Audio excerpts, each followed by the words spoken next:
gentlemen, there is change available in the back of the room. For those that want change, there is change available.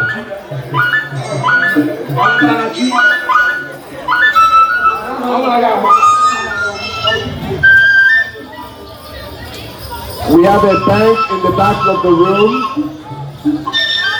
If you'd like to change and get singles,